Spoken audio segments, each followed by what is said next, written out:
باشا ديت سر آياتي شيترا فرمي إن الله يأمركم أن تؤدوا الأمانات إلى أهلها وإذا حكمتم بين الناس أن تحكموا بالعدل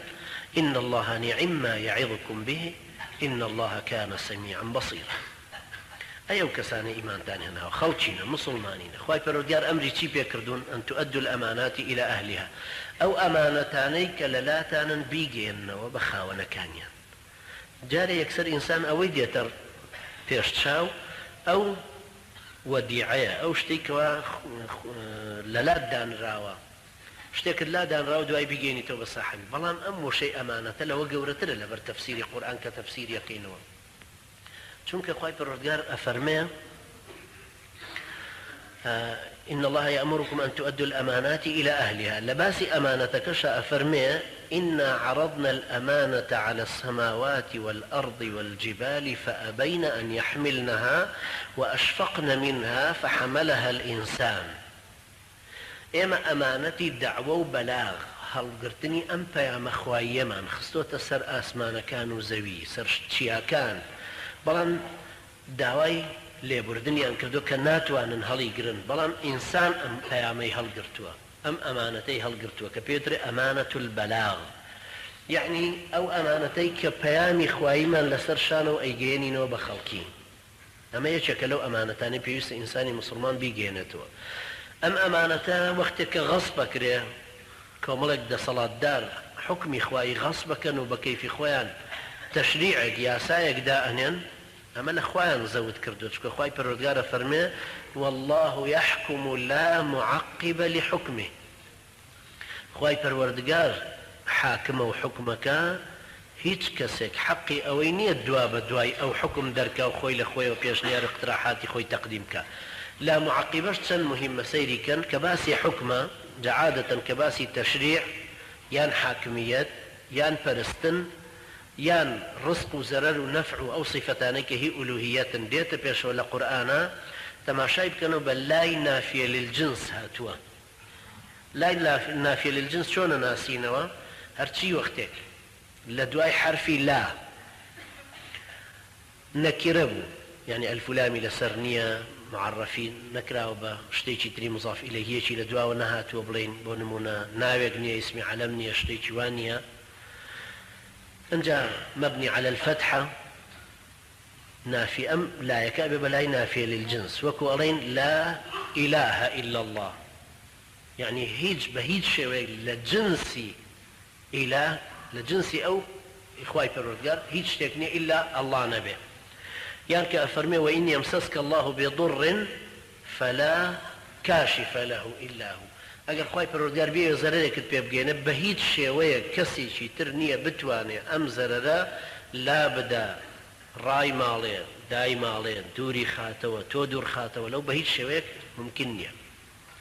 ئەمەش بەو شێوەیە والله يحكم لا معقب لحكمه کەوابوویەکێ لەو ئەمانەتانەی دیسان لەسەر شانی ئینسانی مسلمانە ئەوەیە هەوڵ بدا بۆ ئەوەی ئەم ئەمانەتەی کە لەسەر زەویە کە تەشریعە حاکمیەتە شاهدی دانی توی لسر دینی خوای پروردگار بگاتەوە بە کەسی خۆی ئەم شاهدی دانش چەند ئیشێکی مهمە. خوای گەورە فەرمێ وكذلك جعلناكم أمة وسطا لتكونوا شهداء على الناس شهداء هروها أفرمي ويتخذ منكم شهداء شهداء جمع شهيدي شو جمع شاهدي شو هر یەکێکیش لە شاهد و شەهید جەمعی خۆیان هەیە شاهد شاهدونی هەیە شەهید ئەشهادی هەیە شهودی هەیە بەڵام بۆ هەردووکیان خوای پەروەردگار شوهەدای بەکارهێناوە لەو شوهەدا یعنی کە جەمعی قیلەیە ئاحادی خەڵک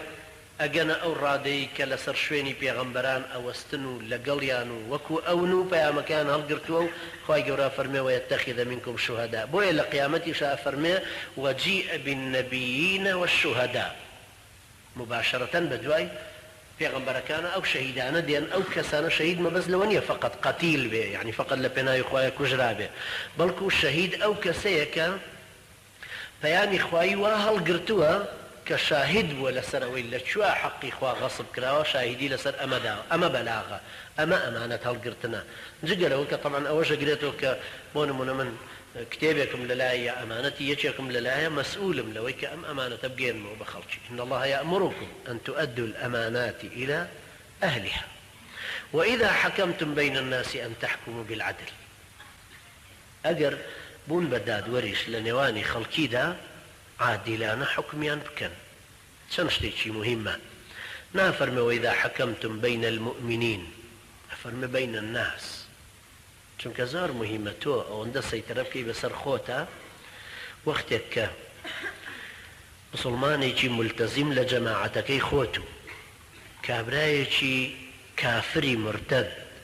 بەڵام اختلافیان کەوتۆتە نێوان و هاتون بۆ لای داوەریکردنەکەی تۆ هەردووچیان وەک یەک ڕائوەستێنی جۆ لە هەردووچیان وەکو یەکەگری مەیلت نابێ بەلای یەکێکیانە فێڵ لە یەکێکیان بەرامبەر بەوی تر ناکەی. ئەمە چەند شتێکی مهمە چەند شتێکی مەبدەئیە خوای پەروەردگاریش ئەوانی پێ مهمە. لەبەرەوە سەیریکەن لە ئیسلامە شوڕەیحی قازی ڕزای خوای لێبێ قازی بوو عومەری کوڕی خەتاب داینابوو بە قازی 1 ساڵی کامل لە مەدینەیە قازی بوو 2 کەس نەچوون بۆ لای کە شکاتیان هەبێ لە یەکتری چونکە مسلمانەکان پێشەوەی بگەنە ڕادەی شکاتکردن لە دەرەوەی خۆیان لەناو ماڵەکەیە حەلیانە کرد یان لەناو کە سوکاری خۆیانە حەلیەکەن یان لە کۆڵانی خۆیانە لە گەڕەکی خۆیانە چەند پیا و ماقوڵێک دەکەوێتە بینەوە نیزاعەکان حەلەکەنەوە پێشەوەی بگاتە دادگا کە دادگای ئیسلامیش بووە شوڕەیحی قازیش لەوێ دادگا بووە. هەر ئەم شوڕەیحی قازیە لە زمانی عەلی کوڕی ئەبی تاڵیب ڕزای خوای لێبێ کابرایەکی جوولەکە شکاتی لە عەلی کوڕی ئەبی تاڵیب کردبوو کە حاکمی ئەعلایە خەلیفەیە. ئەمانە بەڕاستی وەکو سید قوتب ڕەحمەتی خوای لێبێ جێڕێتەوە ئەفەرمێ صفاتی ئەم سەحابیانە لە خەیاڵەوە نزیکتر بوون وەک لە واقع. هەر ئەوەشە کە مەحوی شاعر ڕەحمەتی خوای لێبێ کە ئەفەرمێ غەریبی تازە هاتوو ئەیوت پێغەمبەرستانە غەریبێک کە ئەچوە ناو مەدینەوە ئەیوت وەڵای ئەمە هەر لە پێغەمبەرستانە جێ هەمووڵی پێغەمبەرن هەموو صفەتەکانیان وان بەڕاستی خۆی ئاوا بوون ئەوانە و ئەوە شتێک نییە کە تیکرار نەبێتەوە چونکە تربێتی ئەم قورئانەیە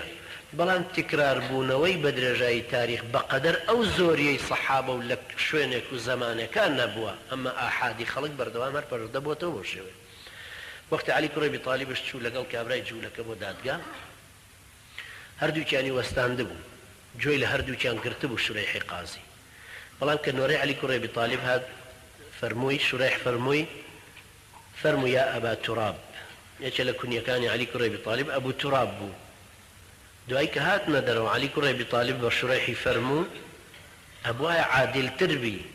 چونکە ناوی ئەوت بە ناوی خۆی بان کرد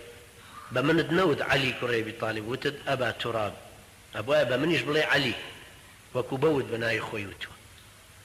ئەمە بەڕاستی هەر لە مجتەمەعی ئیسلامیەوە شێتەوە. خۆ مجتەمەعاتی تریش ئومەتەکانی تریش پیاوی هەڵکەوتویان تایە بەڵام لە یەک صیفەتە هەڵکەوتووە. تۆڵستۆی مەسەلەن کە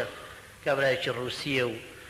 ماڵ و سەرەت و سامانی تەبەڕوع کردووە لە پێناوی بیر و باوەڕێکە لە پێناوی خەڵکی چەوساوە و میحنەتکێش و فەقیر و هەژارە بەڵام تۆڵستۆی بەس لەم لایەنەوە سەرکەوتوو بووە.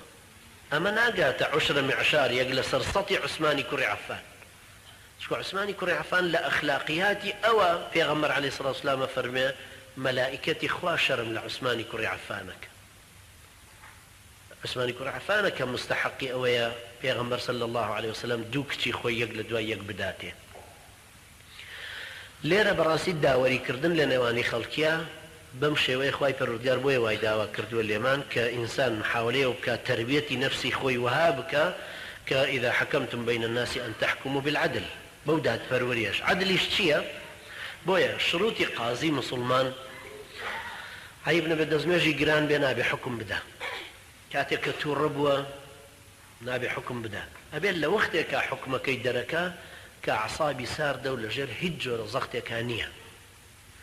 و هەرچی وەختێکیش خەلیفەش بێ خەلیفەی مسلمان زەختی خستە سەر قازی کە حکمەکەی پێ خوار و خێچکە ئەو قازێ بۆی هەیە هیجرەت بکە لەو شوێنە و مسلمانانیش لەوێ دوورکەونەوە وەکو ئیمامی غەزالی ڕەحمەتی خوای لێبێ کە ساڵی 505 هیجری ئەمری خوای کردووە ئەفەرمێ هەرچی وەختێک حاکم تەدەخولی کردە ئیشوکاری قازیەوە بۆی داوەریەکەی بەڕێک و پێچینەکە هجرت لەو شوێنە واجبە ئینسانی مسلمان لێی بێتە دەرەوە چونکە هەمووی ئەبێ بە زوڵم. ئەگەر ئیمامی غەزالی لەم زەمانەیە لە زمانی ئێمە بژایە زۆر بەداخەوە یوت ئەم خەڵکی ئەم ناوچانەی کە پێی وتراوە ناوچەی ئیسلامی دار لە ئیسلام با خەڵکی هەمووی چۆڵی کە بڕە بۆ ئەوروپا بڕە بۆ شوێنانی کە عەدلێکی نیسبی لەوێ تەطبیقەکرێ لەسەر هەموو خەڵکی. هەروەها ئەفەرمێ إن الله نعم ما يعظكم به. نعم ئسلوبێکی بەلاغیە یعنی نعم ما يعظكم به، جوانترین شتێک کە خوای پەروەردگار هی خوای گەورە هەموو شتێک هەر جوانەکە نەسیحەتمانەکە، بەڵام لێرە ئەفەرمێ جوانترین شتێک کە خوای پەروەردگار نەسیحەتتانەکە ئامۆژگاریتانەکە لەوەی کە وەری بگرن ئەو عەدلەیە، تەطبیقکردنی ئەو عەدلەیە. بەڕاستی ئەوەش لە ئینسانە گەوەشێتەوە کە خۆی زۆر پەروەردە کرد بێ، زۆر ڕۆژانە. بۆیە ئێستاش ضروریە ئێمە ڕۆژانە لەگەڵ ئەم پەیامی ئیسلامەیە لەگەڵ ئەم قورئانەیە تەفاعولمان هەبێ بەهۆی خۆمان زیاتر پەروەردەکەین،